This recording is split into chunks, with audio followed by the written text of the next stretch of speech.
George Herbert's 1633 volume, The Temple, contains almost all of his English language poetry and is the work for which he is best known. The collection is divided into three separate sections. Section 1, titled The Church Approach, includes poetic instruction for proper etiquette when dealing with arguments, financial matters, and the uh, inges- ingestions of alcohol. It contains just two poems. Section 2 is very aptly titled The Church, as it deals with topic uh, routinely associated with the practice of attending services such as prayer, Easter, and praise. The church makes up the bulk of the temple. The final section is titled The Church Militant and abruptly shifts the mood of the collection towards a more apocalyptic expression of the necessity of the collective to band together and use the power of devout Christianity as a weapon of defense and attack against the evil force wishing to wreak havoc on mankind. This section, like the first, contains just two poems. The poem contains within all three sections of the temple are characterized by an attention to construction as well as by their devotional content.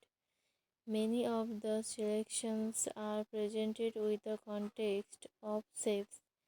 For instance, the altar looks like an altar on the page, with a narrow central section squeezed between a broader top and bottom.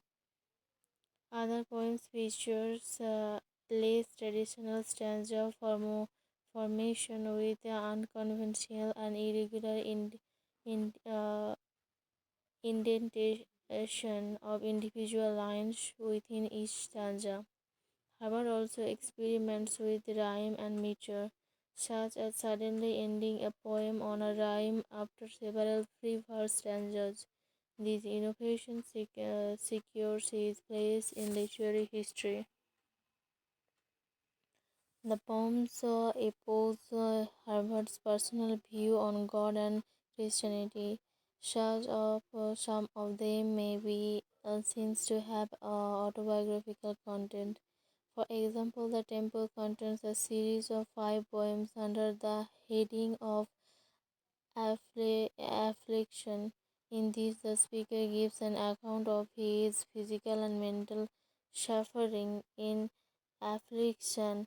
Have reveals that when he first felt the urge to devote his life to God by becoming a priest, he imagined that though his devotion to God, he would be blessed with many joys. While this was true at first, with the passing of time, he was afflicted by misfortunes and found himself miserable.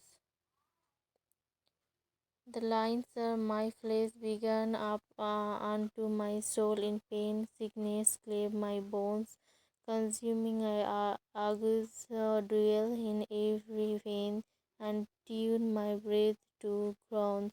Sorrow was all my soul, I scared believed, till grief did tell me roundly that I lived. This poem, like much of Herbert's work, focused on the unknowability of God's plan and the religious demand for submission. Despite God seeming unkind, the speaker feels that he must remain submissive to God. Though troublest me, I must be meek. I in weakness must be sought. Though he contemplates giving up the life of a priest and serving some master other than God, the speaker cannot really decide to leave God. Herbert often meditates on the responsibilities of priest, perhaps drawing on personal experience once again. In the priesthood, the first stanza traced that the blessed order has the power to send souls to heaven or hell. Their weapon is the Holy Bible, referred to in this poem as the Word. The power of the priest resides in the message they transmit to the people, and the Bible is the tool that gives them power. The power of the priest is also compared with a fire, having the power to destroy and to purify at the same time. At the end of the poem, in the last stanza, the speaker points out that the spirits priests had their flaws as well, changing the original meaning of money by biblical teachings to suit their own needs. Still, the speaker is determined to remain faithful, knowing that only God will be able to judge those who run to the church.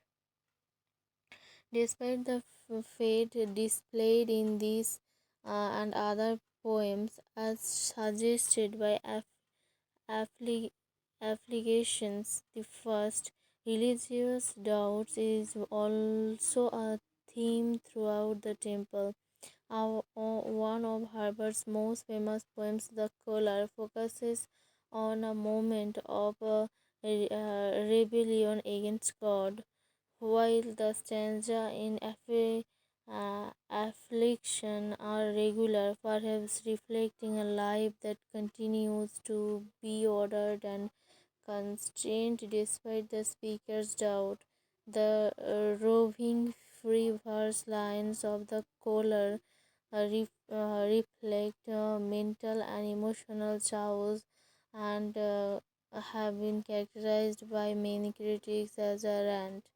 However, in this poem, as in most of Harvard's poems, the ending reflects a return to God's embrace. Uh, Fittingly, the poem also resolves into rhyme. While the speaker in the temple overcomes episodes of religious doubts, he also begs for additional kindness and mercy from God and an end to trials. In discipline, the speaker asks God to stop expressing his rage. The lines are throw away thy means you, though man frail trees hath, thou art God, throw away the wrath. Through a series of simple pleas and demands, the speaker admits to his own frailty, maintains his undying faith, and asks for an end to the rod or motivation through discipline and punishment. In the pulley, Herbert explores the reason of God's discipline and punishment. The action of the poem starts before the creation of man, when when God decided to pour an ab- abundance of blessings on the first man and the first woman. Among the blessings gave to the people were beauty, wisdom, honor, and pleasure.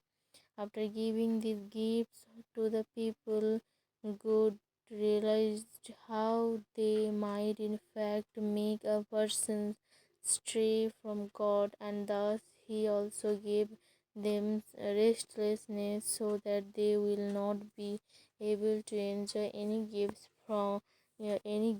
given to them.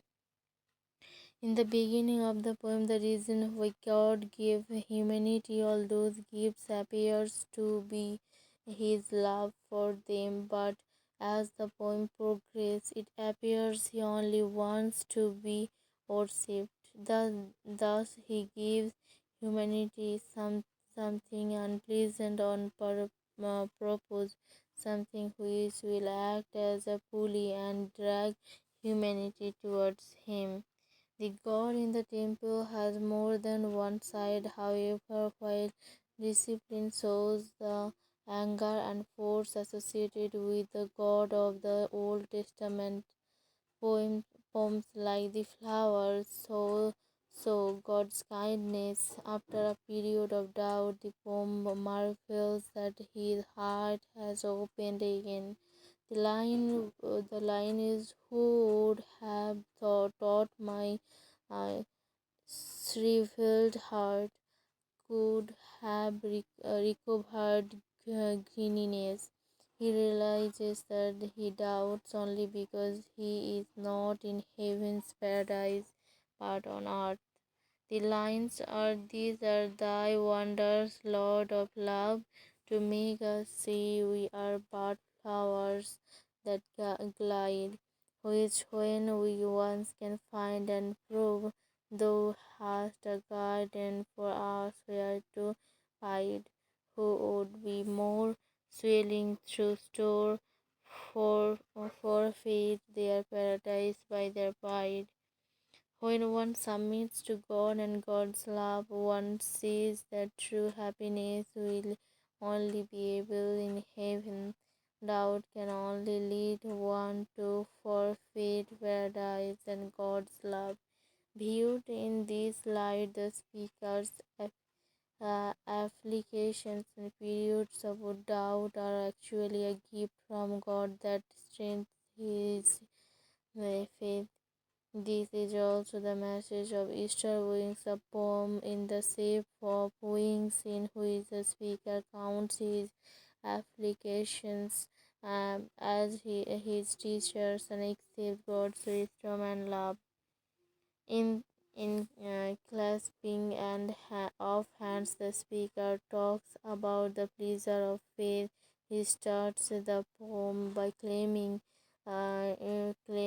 he belongs to the Lord and as such, the Lord is free to do with him as he pleases.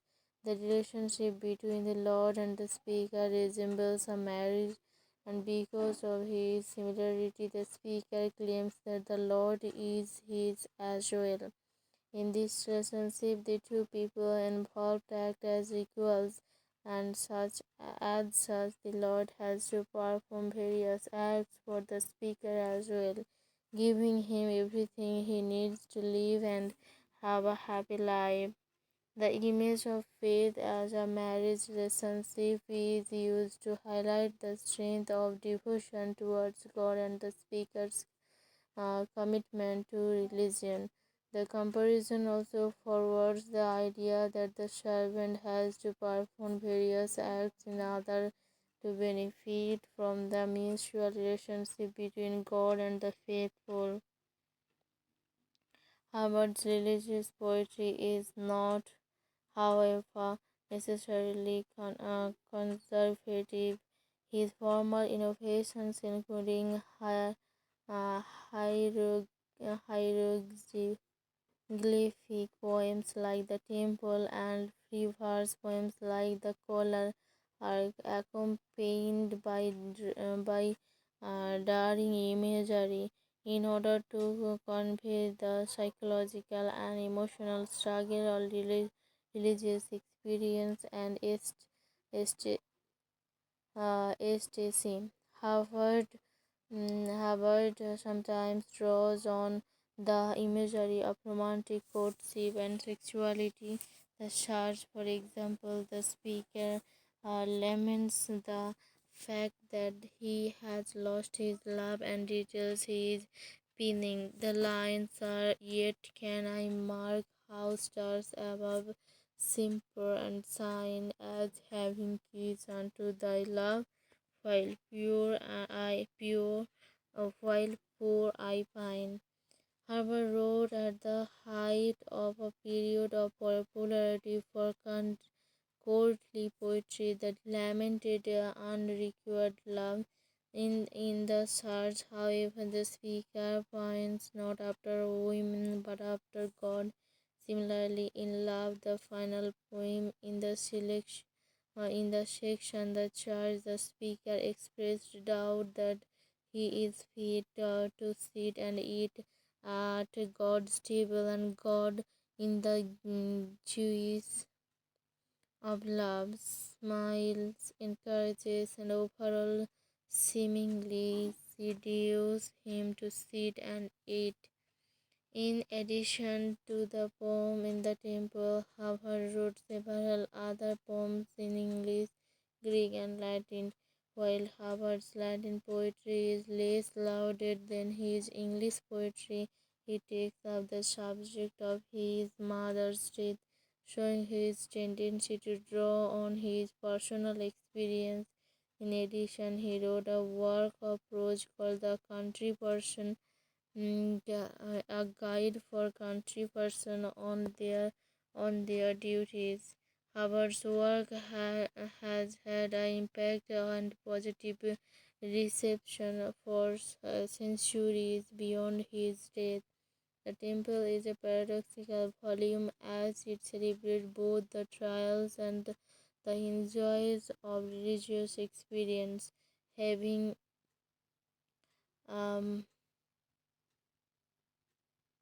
however, the paradox is not only evident in the variety of poems but in the individual poems themselves.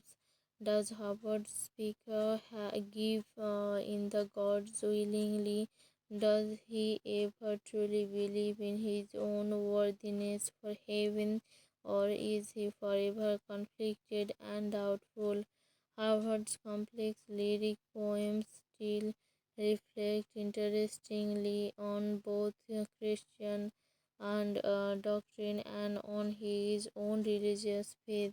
This, coupled with his former innovation, has made him an enduring poet from the Victorian era to the modernist era of formal innovation to today. That's all for today. The for a NEET exam, you can study George Herbert's works and biography. You must know about him. And the video is too long, but don't skip it. In this video, the all the work or all of the important works are discussed in it. If so, thanks for watching.